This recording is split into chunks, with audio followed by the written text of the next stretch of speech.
Sorry, I'm a little bit late, but we had a little bit of a catastrophe in the house this morning.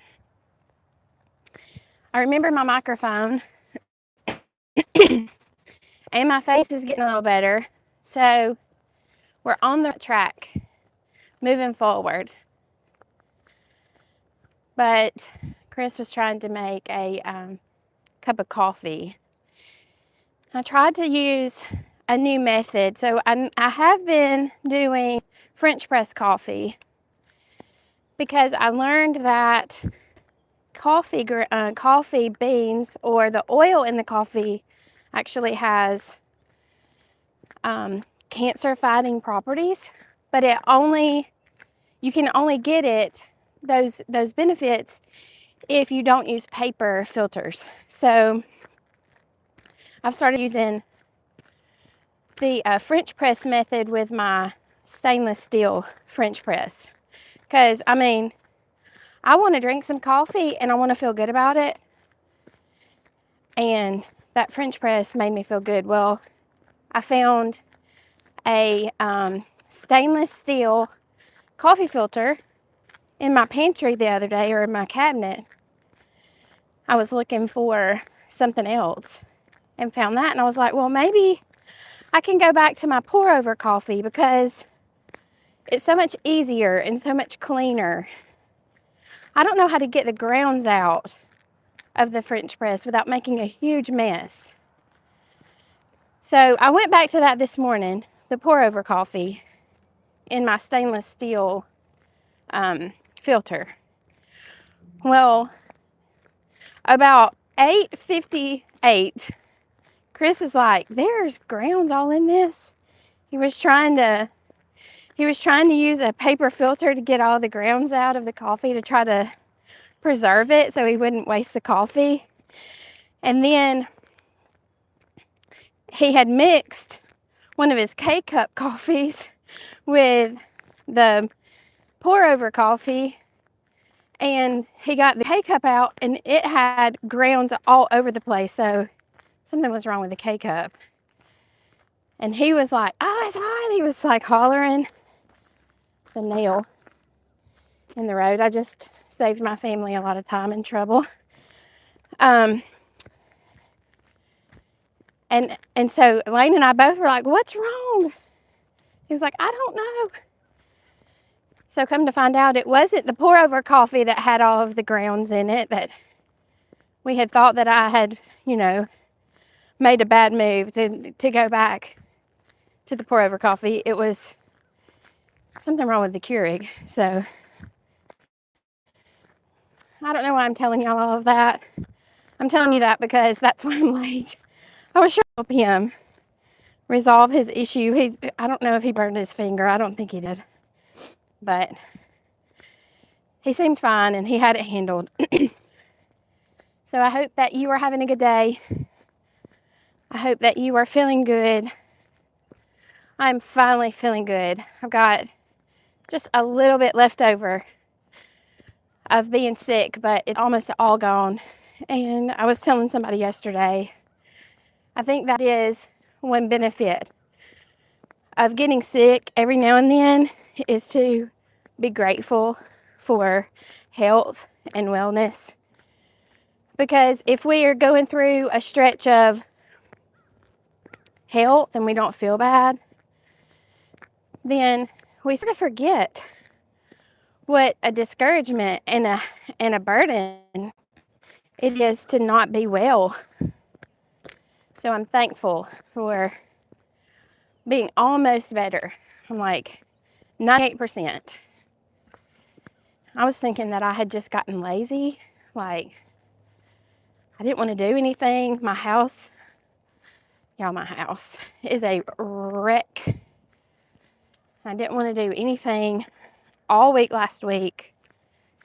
But come to find out, I wasn't lazy. I was just sick. So now I have a little bit more motivation to clean. So if you're not feeling good, give yourself a little bit of grace and a little bit of rest and some time, and you'll feel back to your normal self.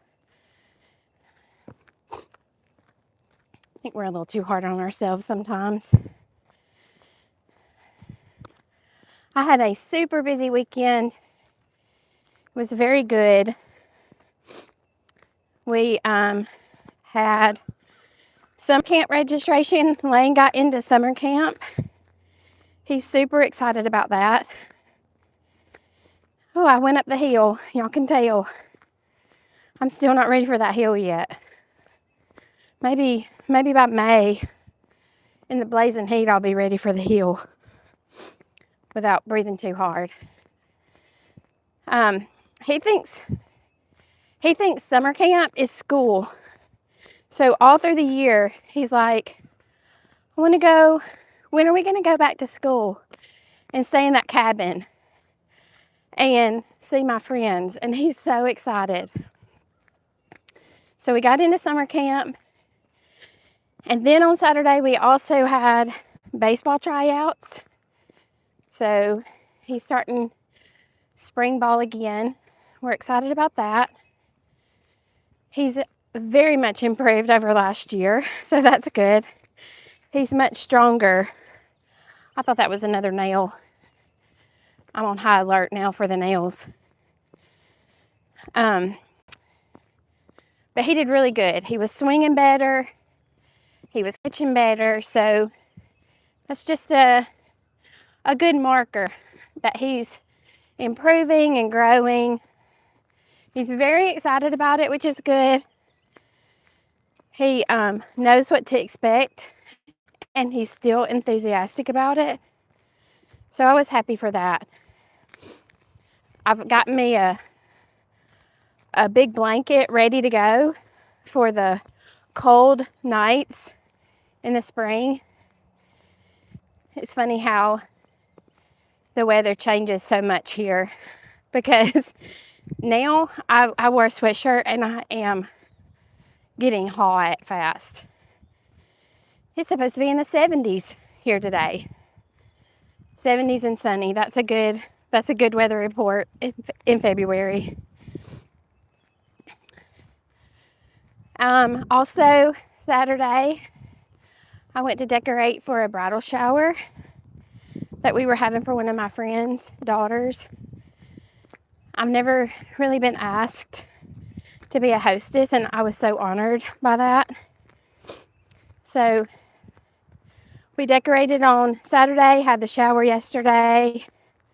So it was a busy week, or a busy weekend.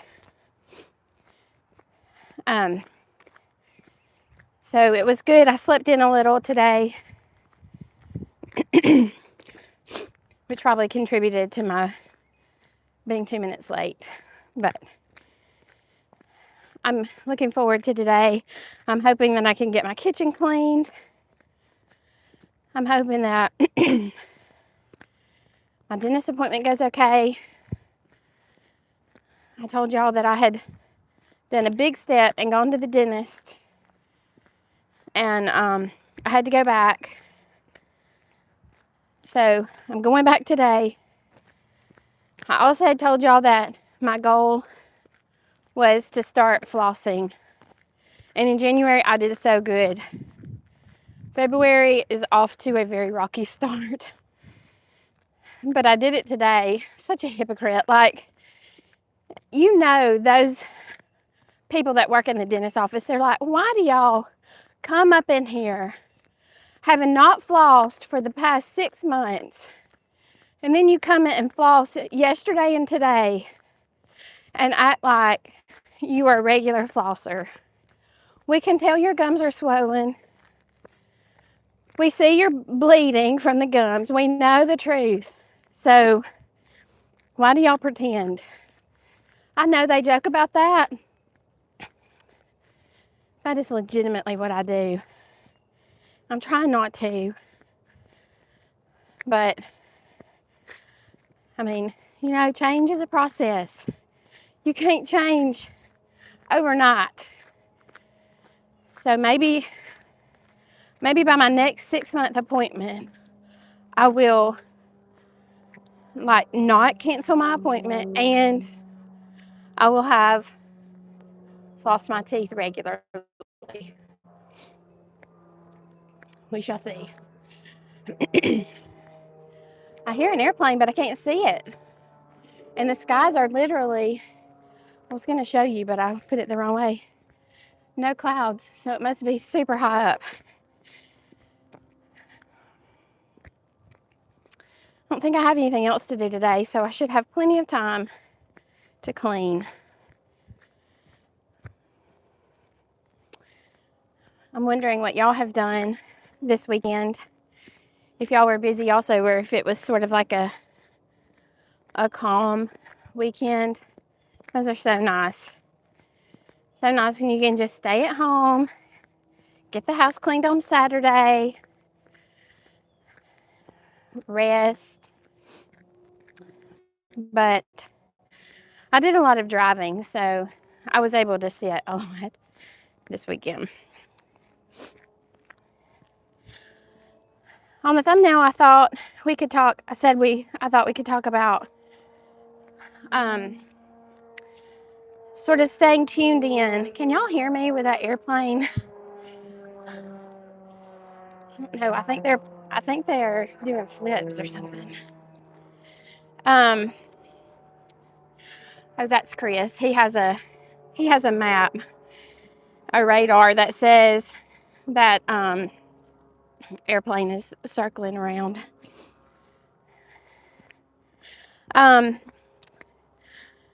I hope he didn't mind me telling y'all about the story about the K-cups. I didn't know he was listening. Anyway, I got distracted. That's why I try not to read those messages, because I can't keep a train of thought very well. Okay, anyway, staying sort of plugged in to life, even when things are very difficult. I don't know if you're like this, but for me, if things are hard, sometimes I just want to cover my head and wish it away, not deal with it, and hope that it just gets better. But that's not really... Oh, I see it now. It looks like a tiny one. Can y'all see it? I think it's trying to find a place to land, because it was not that low a minute ago. Does he not know this very important live stream is going on and he's interrupting it? Anyway, it's really hard to address issues, confront issues, deal with them instead of ignoring them. I don't know if you're like this, but to me, it's just better when I accept that things are not perfect, accept that things are not great, and try to make the best of them. It is a burden not worth carrying if you are going to ignore problems and wish them away, because they don't ever go away and they don't ever really get better. They stay sort of like stuck in that forefront of your mind.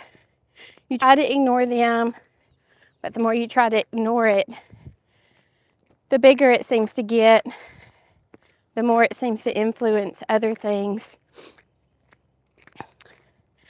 My life is good right now. Things are smooth. We've gone through hard recently, but not in the very recent past. I've had time to grieve it. I've had time to process it and move forward and learn how to pray about it. And things right now are very peaceful, good. For the most part, no problems. There's sort of one issue that's over on the side that we're trying to work through, figure out how to deal with, but for the most part, things are calm and good right now. And I think that's a good time to think about, how am I going to deal with the hard when it comes? Because we all know that it's coming. Like, we shouldn't live in fear about it. we shouldn't try to avoid it. We shouldn't try to deny that it's going to happen and act like everything in life is always going to be good. Because if you've lived long enough, you know that hard things will come. But when it's not hard, is a really good time for us to learn how to deal with them when they do come up. So number one, don't ignore it. Address it as head on as you can without destroying relationships that need to be kept. Some relationships can't help but be damaged or removed when things get difficult. You don't always have a choice there. But if you do have a choice, I always think it's better to maintain relationships as much as possible. Work through relationships with other people, or work through hard things with other people instead of pushing them away so that you won't have to deal with them. Also, I think having the right perspective when things are hard.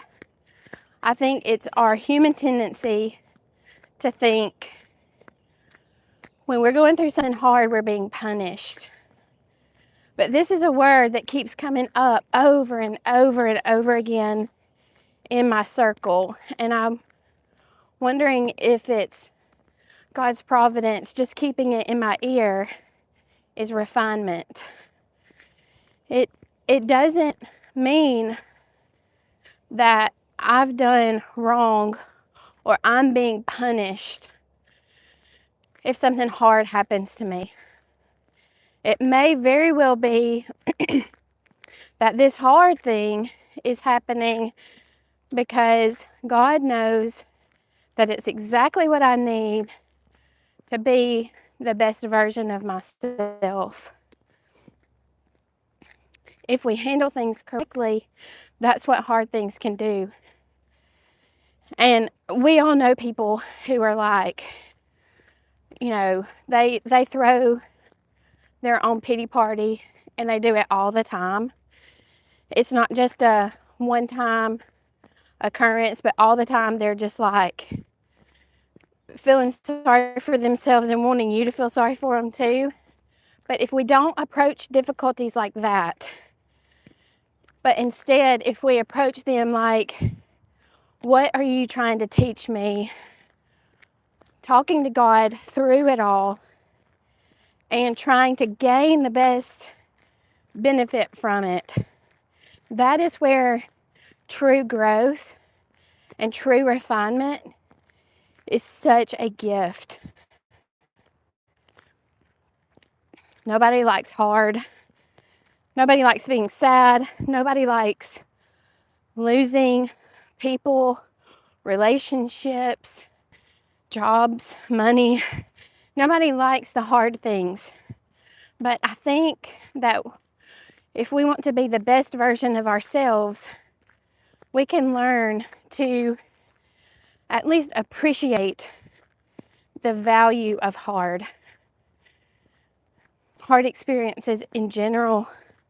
Whatever it is going to sort of highlight the areas where we're going to be able to improve the most. I think that will really help us the next time we go through something difficult. If we try to see, what am I supposed to learn from this? Instead of, why did God let that happen? I hate hearing people say that because it seems like a lack of trust. Unless you're really searching and saying, why did God allow me to go through this? What is He helping me to see in myself or in my family that I need to know and I haven't been noticing?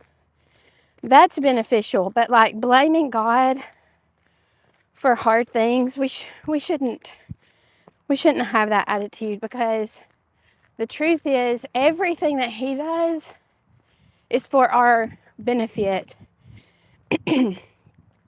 He's trying to highlight the things that we need to do in order to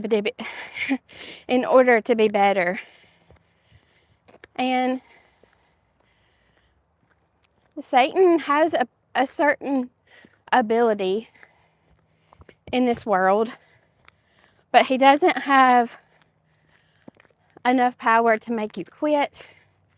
He doesn't have enough power to make you less. He only has enough power to do what God knows is in your best interest, to show your true colors.